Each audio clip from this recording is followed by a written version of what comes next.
Bonjour à tous, j'espère que vous allez bien. On se retrouve aujourd'hui pour parler d'un rookie qui est passé un peu en dessous des radars basketballistiques, bien que beaucoup de fois son nom soit revenu un petit peu dans les gazettes et sur TMZ.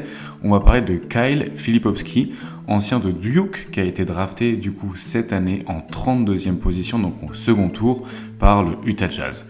On va parler de ce joueur qui joue plutôt à l'intérieur, mais qui a des capacités offensives qui vont un petit peu au-delà de son rôle de simple rim runner. Et on va un petit peu comprendre pourquoi. Jason Tatum, comme d'autres personnes, ont pensé que beaucoup d'équipes allaient regretter avoir passé sur Flip. Première action très impressionnante ici face à Alex Len. On a un drive et un dunk, un poster dunk d'un joueur de 7 pieds, capable donc de dribbler et de partir au drive.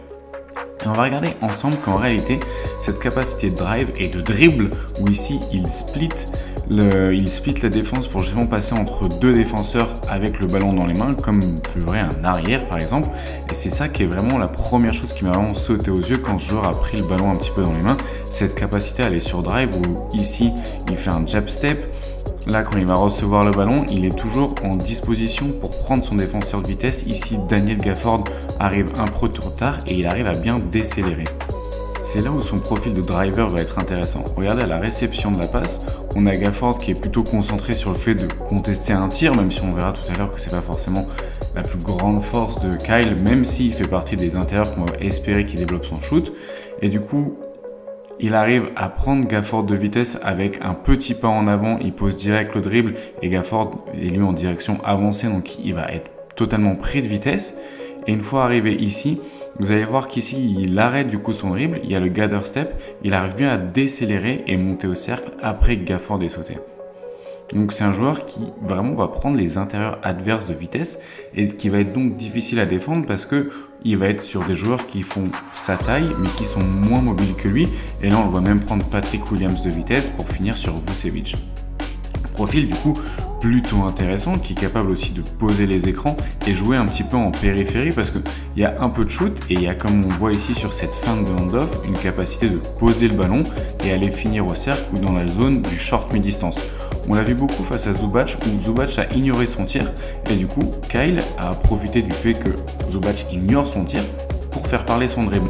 Et en réalité, un joueur, un intérieur dont on ignore le tir mais qui est capable de dribbler et de prendre de vitesse sur un Eurostep comme par exemple ici, bah c'est très intéressant parce que du coup il est moins handicapé par le fait qu'on ne respecte pas son tir, par sa capacité de lecture, de dribble, de handle et même de finition avec un peu de toucher. Et voilà 2 Eurostep sur la tête à Zubac. Quand même pas inintéressant. Un petit peu de mouvement off-ball aussi, mais c'est vrai qu'on va le plus retrouver pour l'instant sur du drive, un petit peu comme on peut retrouver en contre-attaque. Ça reste un intérieur qui du coup va beaucoup jouer au post-up, donc on a vu pas mal de possessions au post-up, surtout sur des mismatchs où, comme ici, c'est DeRozan qui défend sur lui. Donc c'est là où c'est intéressant de l'avoir à côté d'un autre intérieur, parce que du coup, il est capable de jouer un petit peu en périphérie et d'attaquer sur du post-up, donc c'est quand même pas déconnant de le faire jouer par exemple à côté de Walker Kessler. On attendra un peu le shoot, mais ce que j'ai bien aimé aussi, c'est sa capacité à poser des écrans pour dans un premier temps popper, puis aller au cercle. Vous voyez ici, il pose l'écran et il attaque le cercle que dans un second temps. Là, il est plutôt sur du short roll et on va voir qu'il va toujours se positionner un petit peu dans le dos du pick and roll pour prendre un petit peu la défense de vitesse. Ici, il pose l'écran et vous voyez, le roll n'est pas immédiat. Il prend un peu son temps avant de choisir un petit peu la décision et beau footwork pour finir au-dessus de Zubac encore une fois. Donc on voit qu'il y a quand même un joueur avec un peu de patience, capable de lire la défense et là ici encore une fois il a coupé que dans un deuxième temps. Là ce qui va être intéressant c'est qu'il va popper pour du coup entre guillemets être une menace au tir et du coup Zubac lui est beaucoup en drop, mais une manière de battre le drop en défense c'est d'avoir un intérieur qui peut shooter à 3 points et qui peut du coup punir la défense qui l'ignore. Mais là le temps que pour elle un petit peu déconnecte, il coupe dans son dos et du coup même pas besoin de punir à 3 points parce que du coup la défense l'avait un peu oublié. Et c'est là qu'on remarque quand même de bonnes lectures, de bonnes prédispositions en attaque. Là pareil sur la baseline cut. On va regarder, il est juste ici et en fait il va faire un exit screen d'abord pour Sexton et en profiter pour couper dans le dos de la défense. Donc il n'y a pas une situation un petit peu où il est arrêté et il laisse un petit peu le jeu seulement se passer selon les systèmes.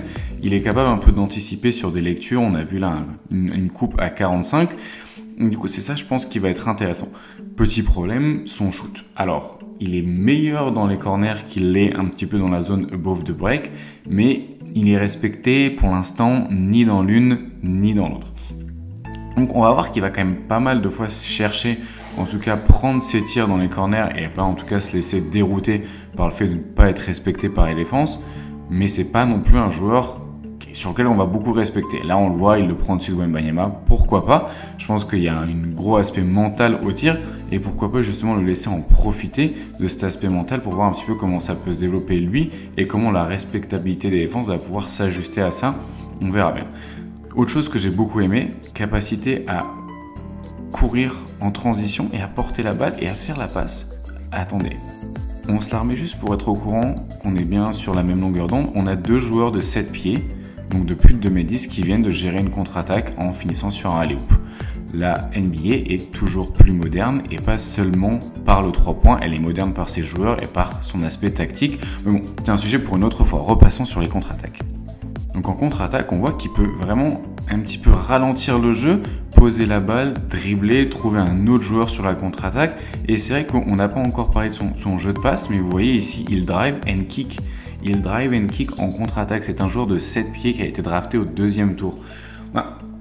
C'est vrai que beaucoup de personnes ont été surpris qu'il soit drafté aussi bas. Il y a un peu ces histoires de est-ce que c'est lié à un petit peu les problèmes off-court, on va dire, en tout cas loin du parquet, qui peuvent potentiellement être problématiques dans sa gestion ou dans son approche du jeu ou même de la vie professionnelle.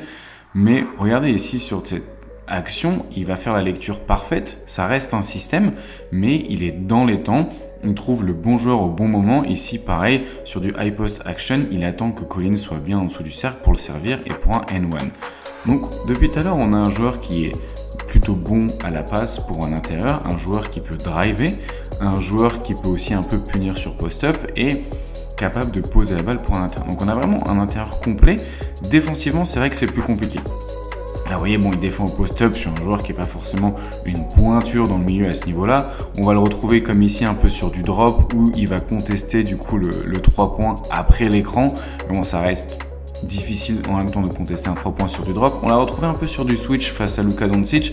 L'échantillon est trop petit pour tenir quelconque conclusion, mais c'est vrai que pour l'instant, dans un rôle de défenseur, je l'imagine peut-être plus comme un défenseur de switch ou de blitz, où là on voit, par exemple, on le voit switcher sur Kyrie.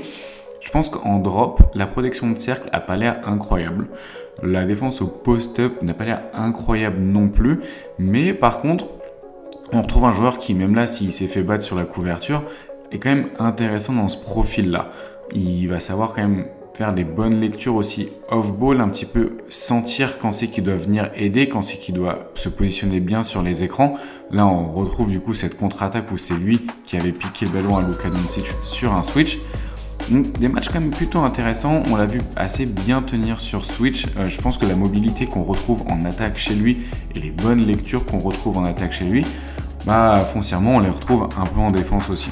Donc, c'est pas totalement étonnant de voir quel joueur défensif il est quand on voit quel joueur offensif il peut être, même si parfois les appuis peuvent être un peu lourds à mon goût, mais c'est tout à fait normal.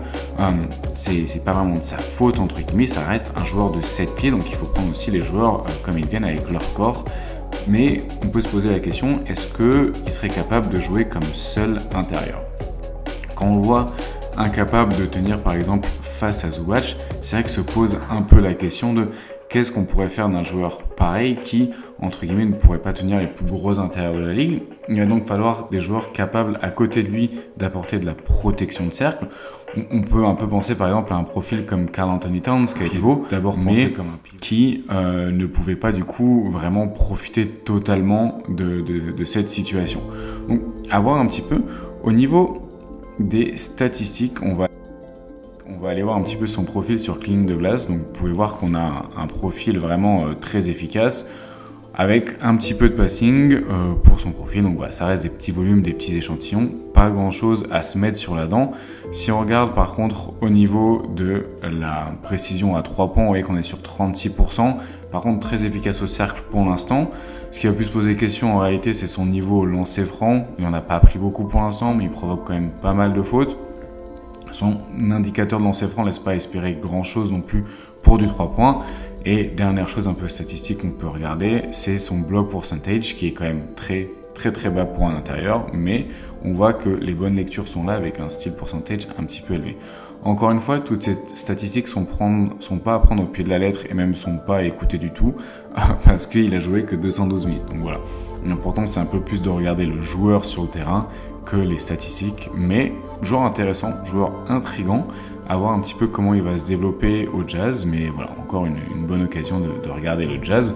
On vous avait présenté le playbook dans une autre vidéo, donc n'hésitez pas à aller voir. Moi, je vous laisse ici pour cette petite vidéo un petit peu découverte de joueurs. Je vous souhaite une belle soirée, une bonne journée, et je vous dis à bientôt.